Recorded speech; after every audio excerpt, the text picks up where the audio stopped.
Mesdames, Mesdemoiselles et Messieurs, bonjour et bienvenue dans ce nouveau bulletin d'information. Au titre de l'actualité, aujourd'hui, la participation de l'APN aux réunions du Parlement africain du 14 au 20 mars, la poursuite du dossier de l'affaire Khalifa avec la coopération internationale selon le garde des Sceaux Tayeb Louh, les forces irakiennes qui assiègent les terroristes de Daesh retranchés dans la ville de Tikrit, l'attaque de la ville de Baidoa par des milices Shebab en Somalie. Les modalités de création de l'Académie algérienne des sciences et de la technologie a fait l'objet d'une réunion jeudi à Alger entre le ministre de l'Enseignement supérieur et de la Recherche scientifique, Mohamed Mebarki, et Catherine Brachignac, secrétaire perpétuelle de l'Académie française des sciences. Les discussions ont porté notamment sur les aspects relatifs aux critères de présélection des candidats à la formation du noyau fondateur de l'Académie algérienne des sciences et de la technologie, ainsi que de la constitution du jury international. Cette réunion nous a permis d'abord de discuter sur les différents points de vue relatifs à la création de cette académie, a indiqué M. Mebarki à la presse. À l'issue de cette réunion, rappelant que le dossier de cette académie a été présenté et approuvé par le gouvernement et n'attend que la promulgation du décret présidentiel. Il a souligné, en outre, que les critères du mérite basés sur l'excellence académique et scientifique sont les seules conditions d'accès à cette haute autorité scientifique, précisant que ces critères d'accès sont fixés par des membres d'académies reconnus mondialement. Pour sa part, Mme Brechignac, dont la visite s'inscrit dans la mise en œuvre du suivi du mémorandum d'entente et de coopération algéro-français signé en septembre 2014, a précisé que le but est d'avancer dans la création de cette académie. Elle a ajouté que les entretiens avaient porté aussi sur les critères de faire partie de cette institution ainsi que la constitution du jury.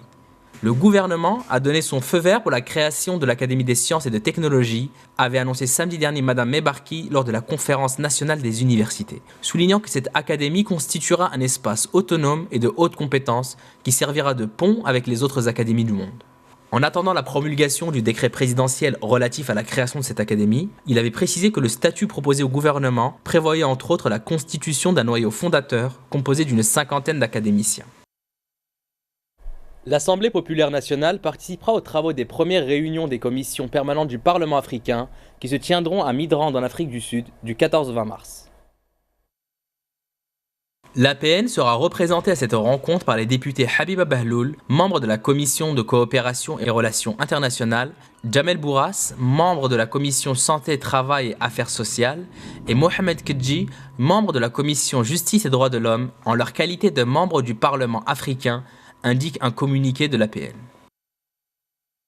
Le programme national des transports ferroviaires vise la généralisation de la voie ferrée pour toucher les différentes régions du pays, a indiqué mercredi à Adrar le ministre des Transports Amar Roul.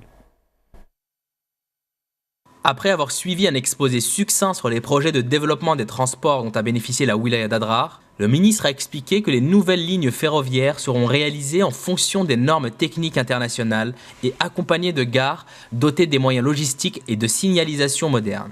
Les études de réalisation prévoient un réseau ferroviaire long de 940 km devant relier Adrar aux wilayas de Ghardaya et de Béchar. Il s'agit d'une ligne devant relier sur une distance de 350 km Adrar à la commune de Beni Abbès et d'une autre voie ferrée devant également relier sur un tracé de 260 km les deux villes de Ménéa et de Timimoun. En plus d'une autre ligne projetée sur 230 km entre Timimoun et le chef-lieu de la wilaya, selon les explications fournies par les représentants de l'Agence nationale des études et de suivi des investissements ferroviaires. Le département de M. Roul entend lancer prochainement une étude de réalisation dans l'extrême sud-ouest du pays, une nouvelle ligne ferroviaire devant relier les deux wilayas de Tindouf et Béchar, en vue de contribuer et faciliter l'exploitation des ressources économiques dans cette région. Le ministre a lors de sa tournée dans la région inspecté les structures techniques de la navigation aérienne au niveau de l'aéroport Shir Sidi Mohammed Belkebir d'Adrar. Le ministre a clôturé sa visite dans la wilaya d'Adrar en se rendant dans la région frontalière de Borj Badi Mortar, 800 km extrême sud d'Adrar, où il s'est enquis du chantier de réalisation pour un montant de 800 millions de dinars du terminal de l'aéroport de Borj Badi Mortar, dont les travaux ont atteint un taux d'avancement de 40%. M. Roul a à cette occasion appelé à revoir à la hausse la capacité d'accueil de cette structure de 324 000 passagers à 500 000 passagers.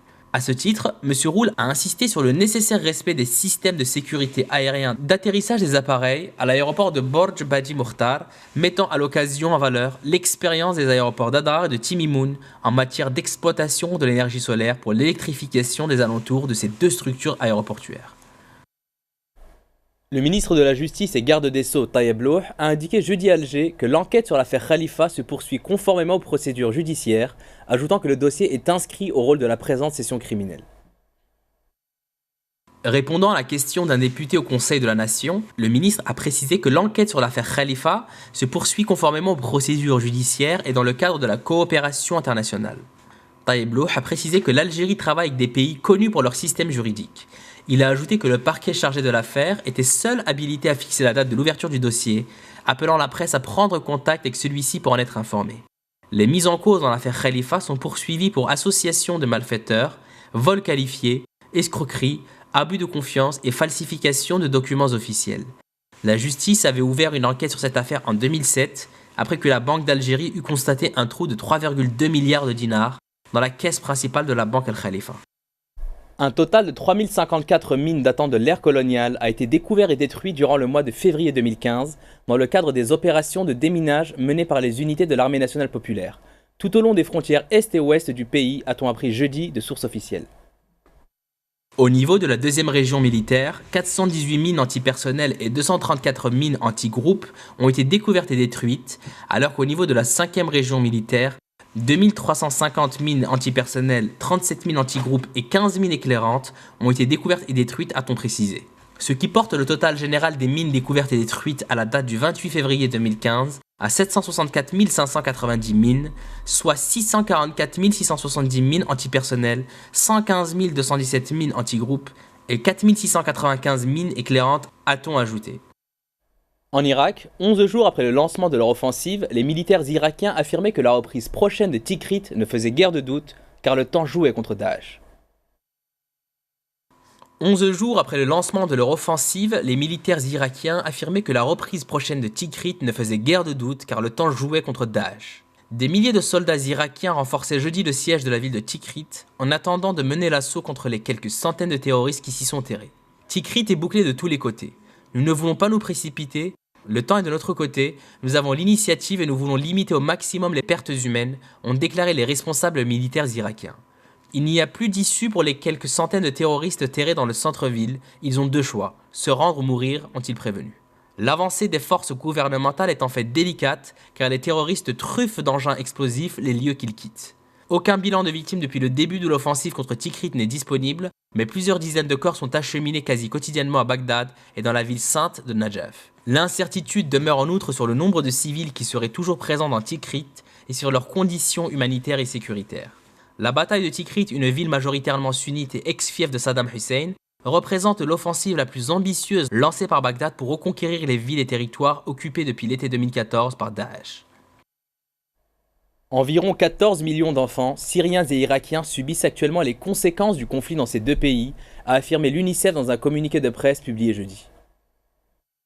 En Syrie, plus de 50 soldats et rebelles ont été tués dans de violents affrontements près de Latakia, fief du clan de Bachar el-Assad. Selon l'Observatoire syrien des droits de l'homme, près de 4 ans après le début du conflit dans ce pays, 21 ONG ont dénoncé l'incapacité de la communauté internationale à faire face au désastre humanitaire. Alors que le conflit en Syrie entre dans sa 5e année, la situation de 5,6 millions d'enfants qui se trouvent à l'intérieur du pays reste la plus désespérée. Près de 2 millions d'enfants syriens vivent en tant que réfugiés au Liban, en Turquie, en Jordanie et dans d'autres pays.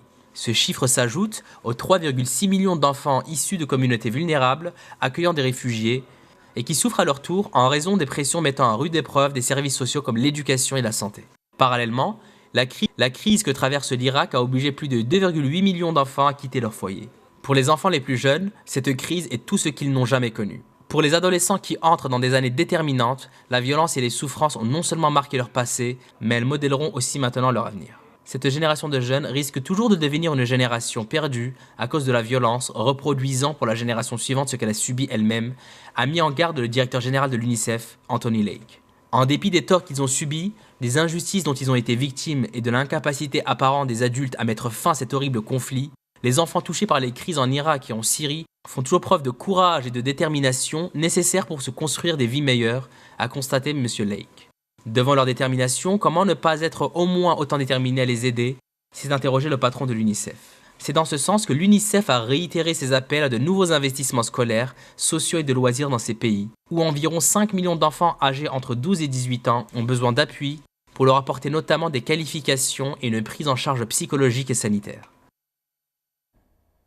En Somalie, les milices Shebab ont attaqué jeudi à Baidoa, grande ville du sud du pays, une enceinte fortifiée abritant le siège du gouvernement local, l'aéroport, le QG de la force de l'Union africaine et des bureaux de l'ONU.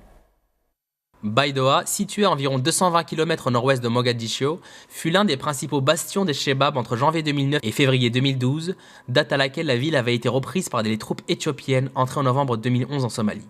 Le contingent éthiopien a depuis intégré la force de l'Union africaine en Somalie, dont les effectifs ont été portés à 22 000 hommes en janvier 2014. Un responsable des forces de sécurité à Baidoa a indiqué sous le couvert de l'anonymat à l'AFP que l'attaque était terminée et qu'un soldat éthiopien avait été tué.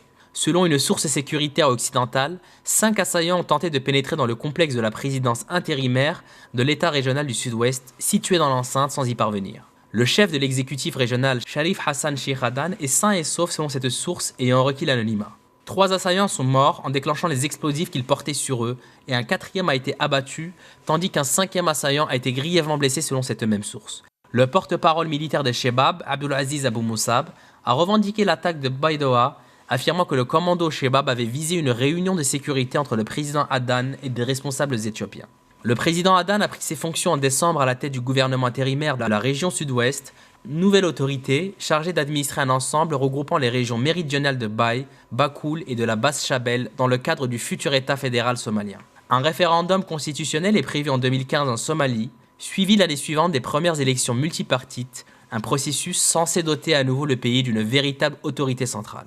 L'actuel gouvernement du président Hassan Sheikh Mohamud, présenté lors de son arrivée au pouvoir en 2012 comme la meilleure chance de paix pour la Somalie, peine à asseoir son influence au-delà de Mogadiscio.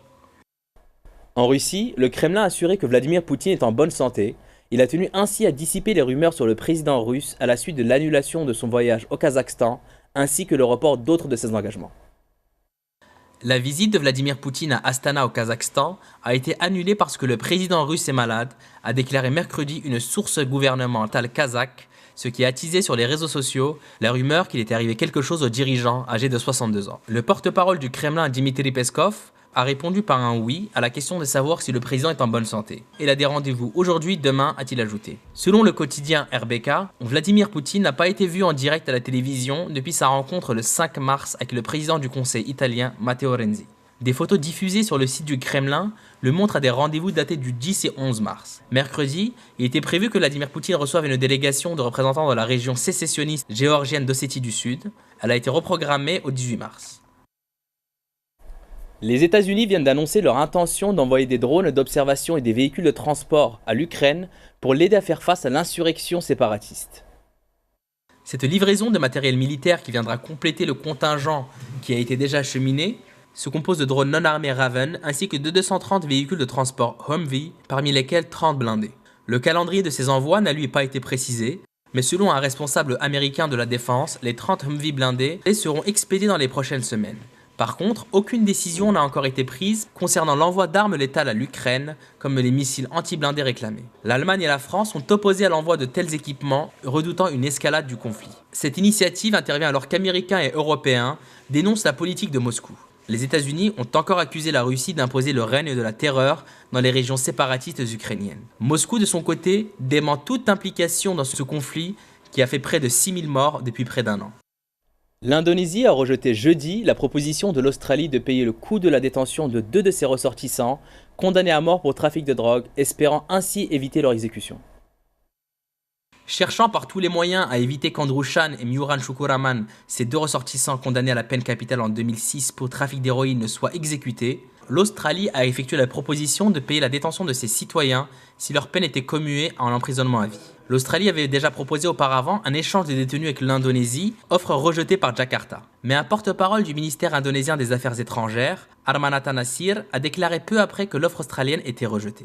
Un ultime recours déposé devant la justice indonésienne par les avocats des 2 Australiens devait être examiné jeudi, mais l'audience a été reportée au 19 mars pour une question de procédure. Outre les 2 Australiens, d'autres étrangers parmi lesquels un Français ainsi que des ressortissants du Brésil, des Philippines, du Ghana et du Nigeria ont été condamnés à mort en Indonésie et risquent d'être exécutés après le récent rejet de leur demande de grâce présidentielle. Le parquet général de Jakarta a confirmé jeudi qu'il maintient son projet de fusiller en même temps les condamnés à mort figurant sur la prochaine liste où se trouvent notamment les 2 Australiens, signifiant que les exécutions seraient repoussées de plusieurs semaines dans la mesure où les autorités attendent la fin des procédures judiciaires en cours.